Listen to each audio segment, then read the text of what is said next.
Eh ben, on est encore là parce que malgré le cessez-le-feu qui a été annoncé le 10 octobre, rien n'a changé depuis ce jour-là. On peut même dire que les conditions se sont aggravées et elles deviennent aujourd'hui catastrophiques pour les Gazaouis. L'aide humanitaire n'entre pas comme elle devrait rentrer. Les journalistes ne sont pas autorisés à entrer pour pouvoir documenter ce qui se passe, qui est un génocide. Les conditions climatiques sont catastrophiques. Les pluies torrentielles, le vent, il est impossible aujourd'hui de vivre dans les tentes. Les Gazaouis qui n'ont pas d'aide finissent par mourir. Ça a été documenté et on a des témoignages de gens dans Gaza qui nous rapportent vraiment des conditions catastrophiques pour les Gazaouis aujourd'hui. Nous sommes là et nous continuerons de porter la voix des Gazaouis, de dénoncer ce qui se passe devant la mairie.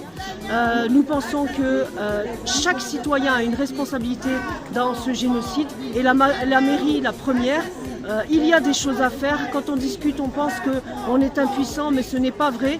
Déjà, dénoncer ce qui se passe, c'est très important. Mais on peut aussi, quand la Russie a agressé l'Ukraine, le drapeau ukrainien a été hissé à la mairie. Pourquoi le drapeau palestinien ne l'a toujours pas été ici au Puy-en-Velay? Pourtant, dans d'autres communes du Puy, ce drapeau a été hissé. Pourquoi on ne propose pas un jumelage avec une ville de la Palestine, ce qui permettrait de parler du problème et d'apporter notre soutien? Il y a aussi des opérations BDS qu'on peut mener. On peut aussi sensibiliser nos commerçants à ce problème de Gaza en boycottant les échanges avec les commerçants d'Israël. Voilà, il y a plein de choses au niveau de la mairie que l'on pourrait faire.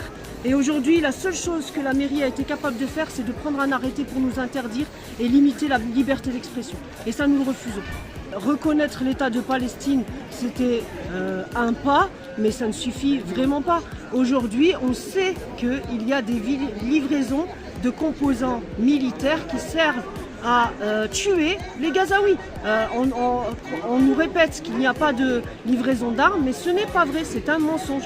Donc non, je pense que la France ne fait pas ce qu'il faut pour essayer, même diplomatiquement, on n'entend jamais parler dans les médias de Gaza. La grande manifestation nationale, une première depuis le 7 octobre 2023, le 29 novembre, la montée à Paris, elle n'a pas été relayée dans les médias. Donc non, il ne faut pas dire que le gouvernement aujourd'hui est à son maximum en ce qui concerne le génocide qui est en cours.